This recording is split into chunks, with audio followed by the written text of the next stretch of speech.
sewing your own clothes, a lot of people think that it's going to be cheaper, that it's going to save you money, and using these things, it actually can. Hello everybody and welcome back to my channel. My name is Rachel. I am a knitter, a sewist, a gardener, a mini homesteader, and this is my channel where I share everything to do with living a handmade, homegrown and slow life. I just like to kick off by saying hello, welcome if you're new. Very nice to have you here. Thank you so much for joining me on this channel. It's really exciting, the community that we're starting to build up on here, and it's been really lovely as well to see so many of you going over to my Substack. If you'd like to have a little look at my Substack, if you're interested in weekly articles about living a handmade, homegrown and slow life, I will pop the link in the description bar below so that you can check that out. I thought today that I would do a video on how to save money when sewing, because sewing can be one of those things that is just really actually inaccessible to a lot of people, which I think is a real shame, because the outlay, the sort of financial outlay, is quite high, and there are ways to save money and to sort of get around that a bit, and I want to just kind of share a little bit about that. I also think as well, like currently right now in the UK, we're going through a really bad time, a really high cost of living crisis, so financially things are really tough for pretty much everybody, and sewing your own clothes, a lot of people think that it's going to be cheaper, that it's going to save you money, and using these things, it actually can, whereas sort of like when I first started sewing, often a lot of the time I was spending quite a lot more money than I would have done buying clothes. But this way, sort of like, I've changed the way I do things a little bit. It's helped me to save a little bit of money, and it's helped me to make some clothes that actually, I think personally, are better quality than what I could buy in the shop. Because obviously there's a lot of fast fashion, there's a lot of cheap fashion that is available, which I try to steer clear of. It's a really important thing for me to be consuming less and to have a lot less in the way of clothes and things like that in my wardrobe, and to have the things that are in my wardrobe carefully considered and made well, ethically, and made with sustainable fabrics where possible. So yeah, I'm hoping that this video will be really useful to you if you're somebody that wants to start sewing or is already sewing but would like to save a little bit more money. So yeah, let's just get started, shall we? Okay, so let's start with the basics. You're obviously going to need a sewing machine, and that is the most expensive outlay at the very beginning, isn't it? Because machines are not cheap. I think sort of the cheapest price you can get a machine for new is about £100.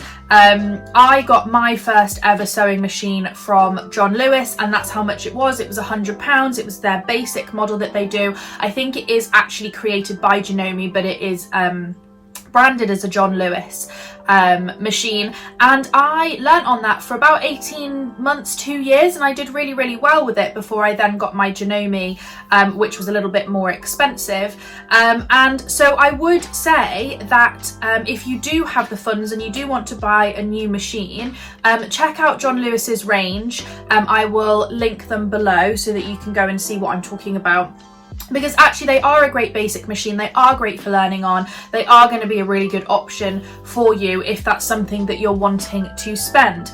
However, if you haven't got the money for that, or you're not wanting to spend that money in the beginning because you're not sure if this sewing thing is for you, I would highly recommend buying a second-hand machine. There are a lot of places online that offer second-hand sewing machines. There's a lot of like credited shops that actually do that. So there are some shops that will do like sewing machine servicing. Words not working today. Sewing machine servicing, and a lot of those shops will also sell on second-hand machines, so just check out in your area. I mean, you can order online as well, like there's you can speak to a lot of people via email and they will explain stuff to you, and so you could easily order a second-hand machine. So I would highly recommend second-hand machine, because sewing machines are a bit like cars. where if you take care of them and they're serviced well and you oil them and you look after them, they will go for years and years and years. I mean, me and my sister had a sewing machine when we were younger, when I was a teenager, which I didn't really use that much, to be fair. She used it a lot, but I think it was actually my mum's sewing machine at one point, and that went for like 20 years. So you just have to take really good care of them. And so when you buy a second-hand machine from a, you know, accredited retailer, you can normally, you know, do your research. Normally what would have happened is they would have been well serviced, they would have been well looked after, and they'll be a good quality. So I would highly recommend second-hand machine. The other thing I would recommend as well is to just ask around, because I bet somebody in your family or your friends actually has a machine, a sewing machine somewhere, and they might just let you borrow it for a bit whilst you just figure this out, whilst you have a go. You know, if you could borrow it for even just like, you know, a couple of weeks, then you'll be able to sort of figure out whether or not this is something you would like to invest in, whether it's something that you really enjoy doing. As I say, you know, if actually buying a machine is not accessible to you at all, then maybe you could see if you could do sort of like borrowing somebody's every now and again. Like maybe they'd be open to letting you borrow it once a week, and then you can sew once a week or something. I think it's really worth just asking around, because sewing machines are often, you know, a lot of people actually have one somewhere in the garage or in the loft or something like that. You know, like I remember like my mother-in-law just produced a sewing machine from nowhere that she'd had like somewhere hidden away, and this is actually quite common. So do ask around friends and family, because I think you will be able to find a sewing machine that you can borrow, and then obviously that's free, which is great. Okay, so my second tip is to buy big threads, big spools of thread. So what am I talking about? I would always recommend Gutterman. Their 100% polyester thread, their sewing thread, which I think is called like all-purpose sewing thread or something like that.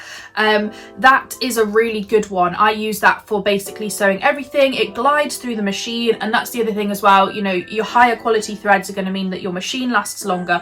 So I would really recommend investing in good thread.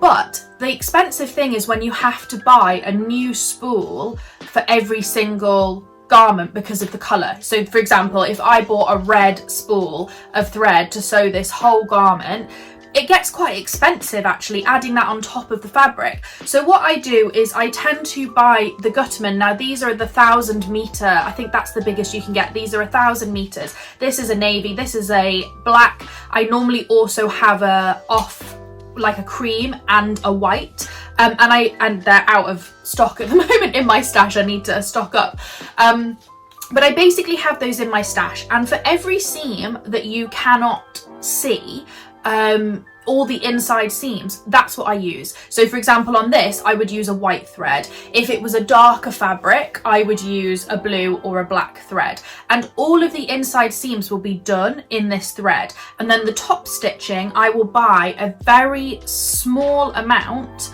of that colour, or I will try and use, like, so for this one for example, I used white on the hem. I don't know if you can actually see it very well. Let me show you. I actually used white here on the hem. For a lot of my makes I find that to be the case, because most of my makes have some kind of background that will go with a white, a cream, a black or a navy. But every now and again I do buy the coloured thread, but I buy a very small version of it, and I found that this really helps me to save money when I'm sewing, because I always have a lot of this thread in stock. Another way to do that is also to use moon threads. Now moon threads are actually created for your overlocker. They're quite strong threads and they are not particularly expensive, and they come in these huge wheels. So I don't know if you can see on my thread wheel, I have quite a few of these that came with my overlocker.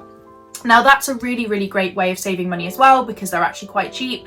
And again, as I say, you get those basic colours, that navy, grey, off-white, whatever are your basic colours. You know, you'll know what colours you're going to be using in your sewing, and I would recommend definitely getting black, navy and white, basically those three. But that's a really good way to save money, I find.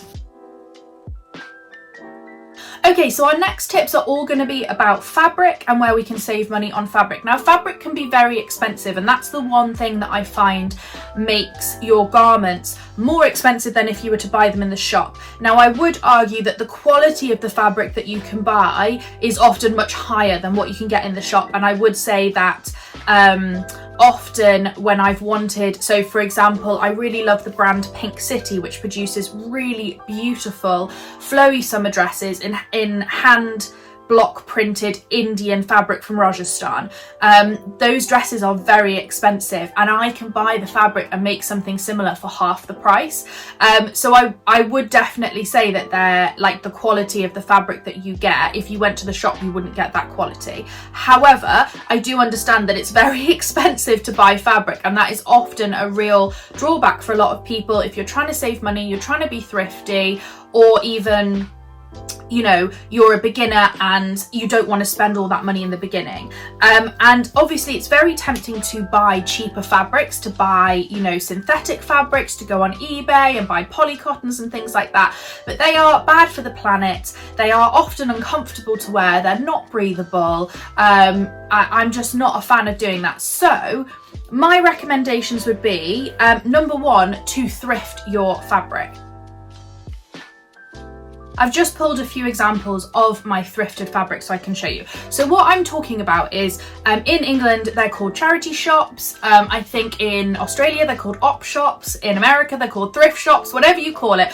Your secondhand shops, you know, like Goodwill places where you can go. Often, in other countries, I see people buying actual lengths of fabric that they sell, and I think sometimes you can get those, but I have never found fabric in the UK ever, like that's actually just fabric. So what I tend to do is I look at the curtains, tablecloths and bedding.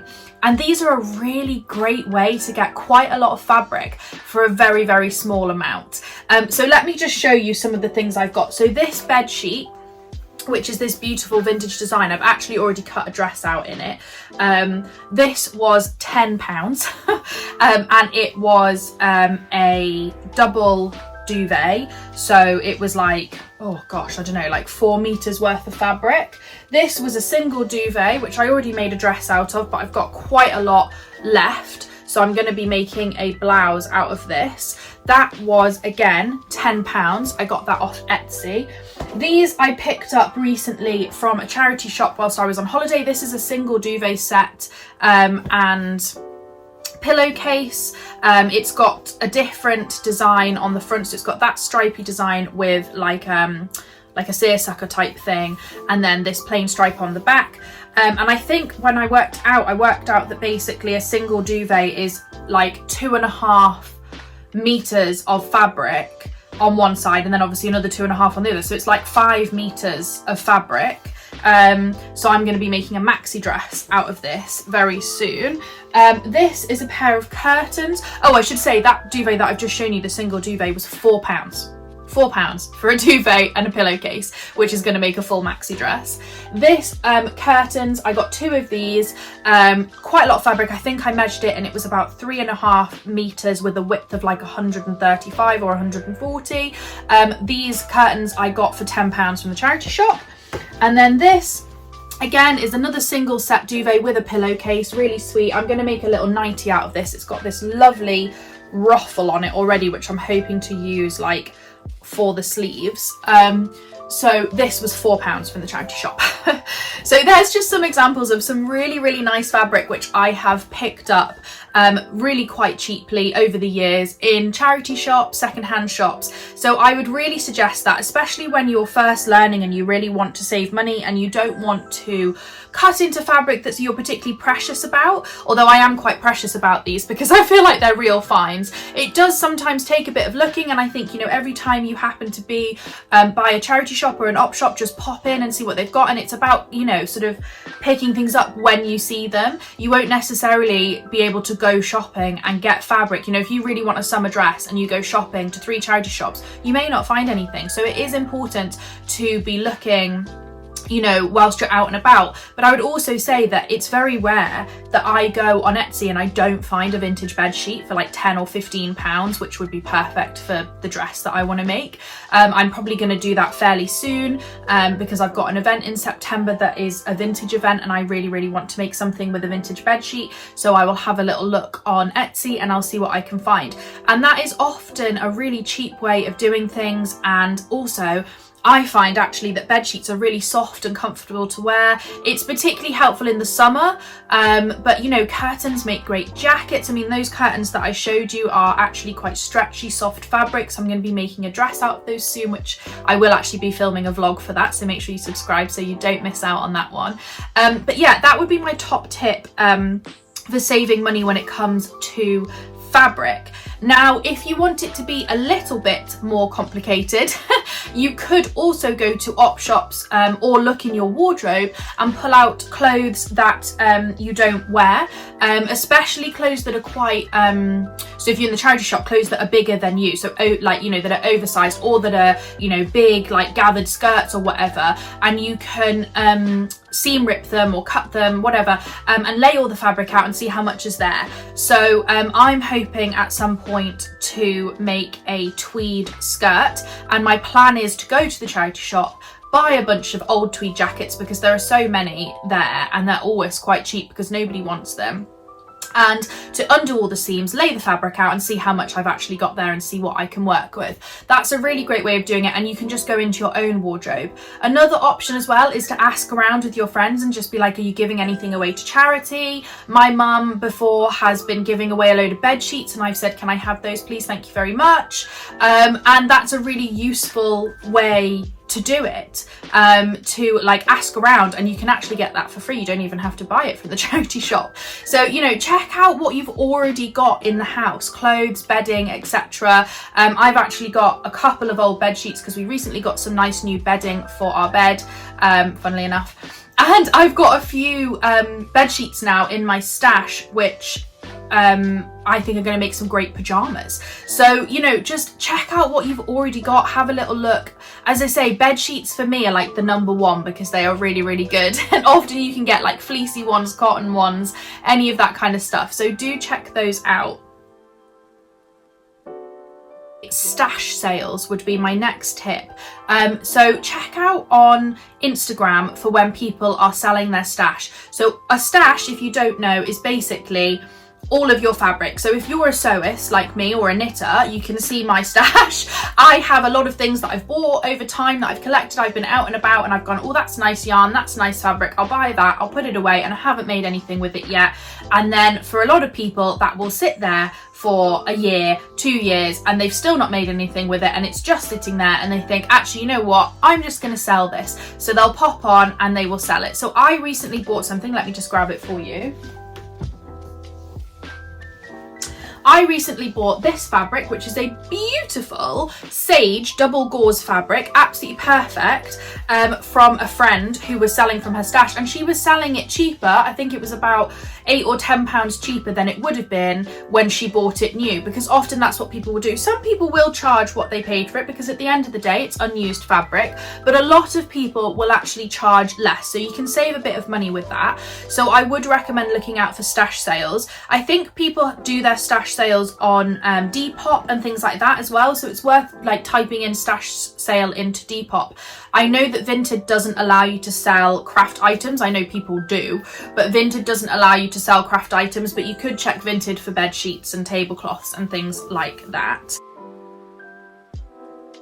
Okay, so now let's move on to patterns. So patterns are another thing that can be really expensive. You know, for a printed paper pattern, I don't think I've seen one cheaper than £17 for a really long time, unless you're buying the big four, which are often a lot cheaper. But I personally am not a big fan of the big four. By big four, I mean people like Butterick, McCall's, like the big people, not the small indie designers, because I find their instructions quite unhelpful and difficult to follow.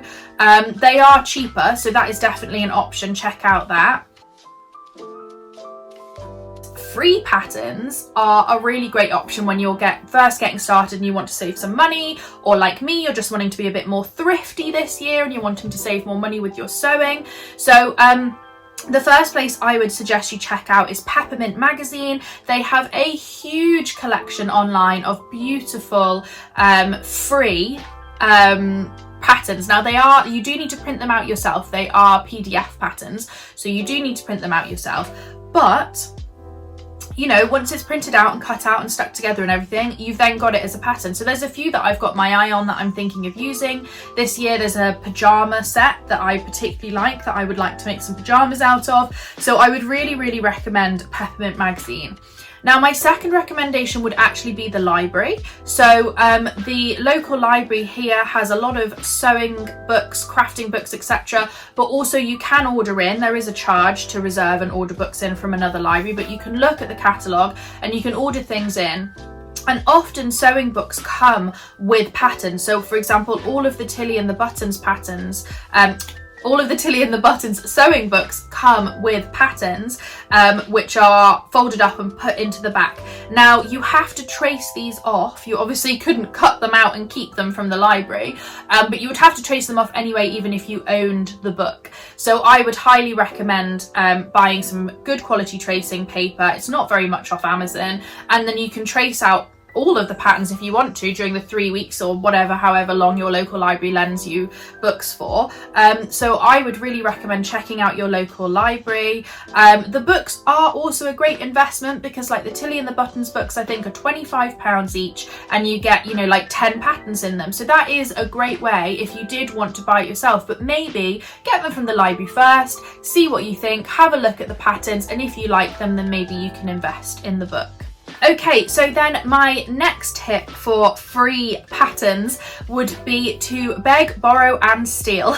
So again, like when you ask about the sewing machine and you ask around your friends and family and you see what they've got, once again, you could ask your friends and family if they have any sewing patterns. Now, this is a little bit difficult because obviously if that person is smaller than you and they've cut it out in a size smaller than you, then that's not going to be that helpful. But if that person is the same size as you or a little bit bigger than you, then you can easily, again, trace off and keep your own version of their pattern and borrow their patterns. That used to be a huge thing back in the day, you know, back when everybody was making their own clothes and sewing their own clothes. People would lend each other patterns all the time, and obviously they'd be all different sizes, so a lot of people would trace off, and quite a lot of people still do this now. A lot of people that I follow on Instagram trace off patterns so that they have every size still available to them. I also have PDF patterns as well that obviously I can print off in different sizes and things like that. So maybe just ask around your friends and see if they would be willing to let you trace off some of their patterns, and that's a great way of getting some free sewing patterns. My last recommendation for free sewing patterns is actually to check out YouTube. There are a lot of people on YouTube who do sewing tutorials that they then give you like the instructions of how you can do that for you. Often simple things like shirred dresses. So often like shirred dresses are literally just a rectangle that you then do shearing across the top and then you make some straps or something. The two that I would highly recommend are Lauren Johnson and Rosary Apparel. I will link both of their YouTube channels in the description bar below, but I highly recommend both of them because they regularly do tutorials where they literally come up with a self-drafted pattern, especially Janelle from Rosary Apparel. She is a pattern designer, but she also shares a lot of stuff, a lot of patterns that she's come up with, especially like fabric scrap ideas. She has all sorts on there, beautiful dresses, and she gives you, you know, like the measurements. So it's like, measure your bust and then times it by X, and that's how much you need to cut out. So I have actually followed a Lauren Johnson one before, and I've followed a Rosary Apparel one before. They are really helpful tutorials, and they're completely free. So I would highly recommend you check out. All you need to do is type into YouTube, you know, free shirred dress sewing pattern tutorial or something like that, and you'll get a whole load of them that come up, and I bet there will be something in your style. So that is a really great way to save money. You don't even need to use a pattern. Okay, my next tip for sewing patterns isn't free, but it is a cheaper option. So sewing magazines are a really great way of getting sewing patterns. So I write for Simply Sewing magazine, and just a disclaimer, they've not asked me to say this, I'm not being paid to say this. I am a feature writer for Simply Sewing magazine, and every time I write for them I get sent a hard copy of the magazine, which is obviously lovely. Now I think the magazine retails at £15.99, so it's not a cheap magazine, it's £16. However, every single issue comes with at least 3 paper patterns, and it's normally 2 garments and 1 accessory, like a bag, or I think I got a soft toy bunny pattern once or something like that. But they are actually really good patterns, normally from indie pattern designers that the magazine's working with. They really do try to work with lots and lots of small indie pattern designers to, you know, help them hire their, what am I thinking of? What is the word? My brain is just not working today. Exposure. To help their exposure. So obviously, yeah, you get lots of interesting different people, and people that I really like it because I find new designers. So I would really highly recommend looking at the sewing magazines, because they are actually a really, really great option, I think, for patterns. I've got loads of patterns now come with the sewing magazines, and then also inside the sewing magazines you will find step-by-step tutorials for smaller sewing projects like hot water bottle covers or duffel bags or a cushion, and so they're a really great thing to actually have. And obviously you might not be able to afford to invest in that every single month, but every now and again you could treat yourself to a £16 sewing magazine. As I say, I highly recommend Simply Sewing, and you would get all these patterns, and you know, £16 is the cost of one indie pattern. Normally that's how much it costs, unless you buy a PDF copy, 1 printed pattern. So actually you're getting 3 for the price of 1, plus a bunch of tutorials inside and some really interesting articles, some of which have been, you know, written by me. So yeah, that would be one of my tips for patterns, for saving money with patterns. Now, my very final tip for saving money with sewing, it is to do with patterns again, is to reuse what you have. So obviously, if you have been sewing like me for quite a few years, you will have a bunch of patterns in your stash. And I am trying to be really, really careful. So this is my thrifty year. I'm trying really hard because the cost of living crisis is affecting all of us. I am trying really hard to be thrifty with my sewing. You can see that I've bought a lot of second-hand fabrics and things like that this year. And one of the things I'm also really trying to do is use the patterns I already have. I actually have a huge pattern library. As I just said, I've got a bunch of free patterns that have come with Simply Sewing magazine. I've got lots of patterns that I've collected over the years, things that have been gifted to me for birthdays and Christmases. I've got PDF patterns, some of which I have downloaded for free. I have got so many patterns. And so firstly, I'm always going to go to my stash and I'm going to see what I can find. It's very tempting when new patterns come out to get all excited and to buy them and to want to make them. That's completely understandable, and sometimes you should just treat yourself, and that's fine. But most of the time I will find that I have a pattern similar to what I'm wanting to make that I can hack. And so that is something that I would really recommend, is learn to hack the patterns you already have. So I often will swap out a sleeve for another pattern sleeve. I will add a ruffle. That's my standard thing, is I will take a pattern and I will add a gathered ruffle to it. And that doesn't even require any kind of pattern at all. I will just basically make that up. So what I tend to do is I tend to take the skirt piece and I tend to just, you know, you have 2 pieces for the skirt piece. I tend to cut out 3 pieces in the length that I want my ruffle, and that's what I do. I've done it in quite a lot of my patterns now, and that often changes it up. Also, you can like change up the sleeve, so you could still cut out the same sleeve, but you could maybe like make it like a ruffle. You could add elastic to it. There are so many different ways to hack patterns, and there's so much out there for free on YouTube about hacking patterns. So I would highly recommend that you check, you know, some of that out. Also have a little look on Instagram. It's just the place where I get all my inspiration. Often you can type in things like, you know, people do like hashtag Anthea blouse hack and then it comes up with all the hacks. So say you have the Anthea blouse, you can then look at how people have hacked that and changed that, and how you might be able to do something a little bit different with a pattern that you already have in your stash. Okay, so those are all of my tips for saving money when sewing, for thrifty sewing. I really hope you enjoyed this video. Let me know in the comments below any tips you have for saving money while sewing. If you've tried any of these tips, I would love to hear from you. Next week I have a really exciting vlog coming out. I am going to a big press event for a big knitting brand, so make sure you hit that subscribe button so you don't miss out on that video. Thanks so much for watching, guys, and I will see you next time. Bye.